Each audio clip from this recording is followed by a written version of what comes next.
You know, one of the challenges we talked about previously is pay. When you have this disparity of people getting paid different amounts and then somebody getting really upset about it and causing all kinds of issues around pay. So as I said in the previous video, the first question becomes, how do you want to pay? Do you want to pay for tenure or do you want to pay for performance? Personally, I'm biased towards the performance piece because to me it makes sense to pay better for people who do better work versus you've just been here longer. I'm not a big believer in I'm just going to give you a merit increase because you've been here for 5 years. I'm a big believer in you're contributing bigger, therefore you just should get paid more. So the first question becomes, does your team buy into this? If your team doesn't buy into this and they think that every assistant and every hygienist should get paid the exact same amount, or the fact that I've been with you for 10 years, I should get paid more, you got a culture problem. So reference the vision video on how to create a vision that your team is all in concert with going the same way. And the end result in this ultimately is going to be, I'm sorry, but this is how this is going to work whether you like it or not. Not to be rude, but because this is the direction the practice is going.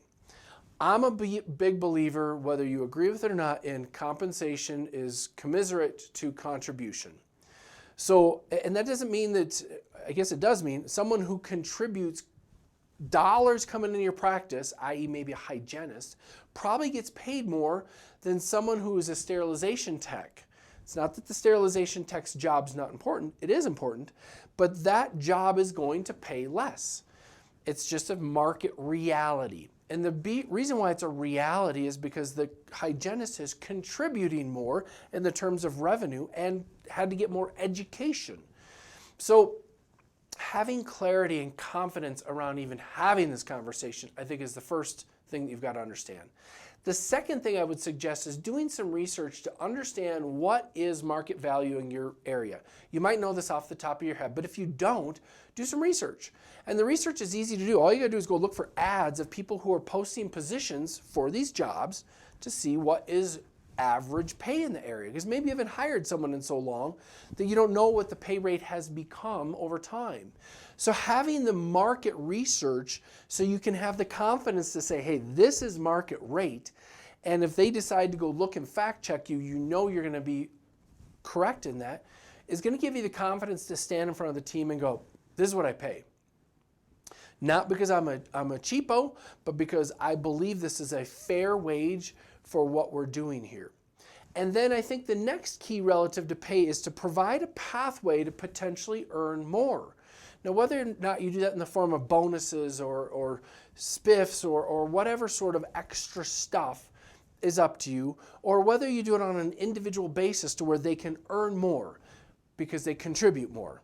So as an illustration, it's one thing to have a hygienist who cleans teeth. It's another thing to have a hygienist who can clean teeth and help to sell treatment.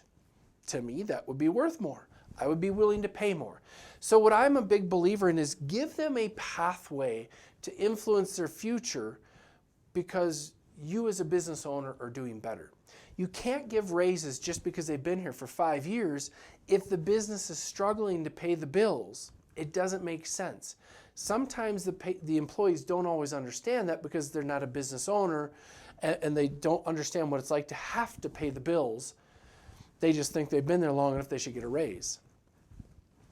So I would give everybody a pathway to success.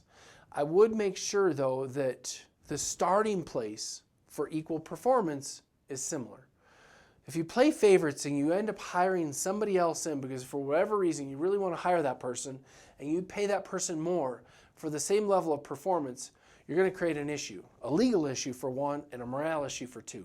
So figure out how similar of a playing field we're on from a performance perspective as well as from a compensation perspective.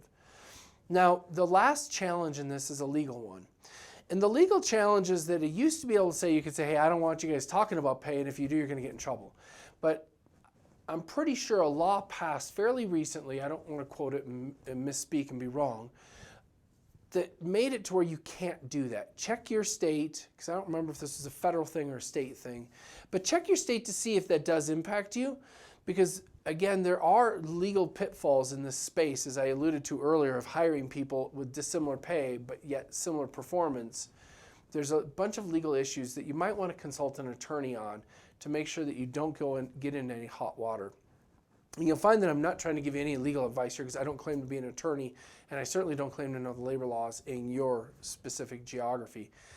But I think if you take the general stuff that I'm giving you here and you have a framework and then have your attorney fact check it, you'll find that there should be no issues here. And I think if you have that plan for people to have an opportunity to do better, you'll find some of this pay issue goes away. But they have to understand that is directly linked to higher performance. So I hope you found this to be really, really helpful. And if by chance one of the other topics, this has made you think maybe one of the other topics is the right one, make sure and hit those, and look forward to getting to see that information as well.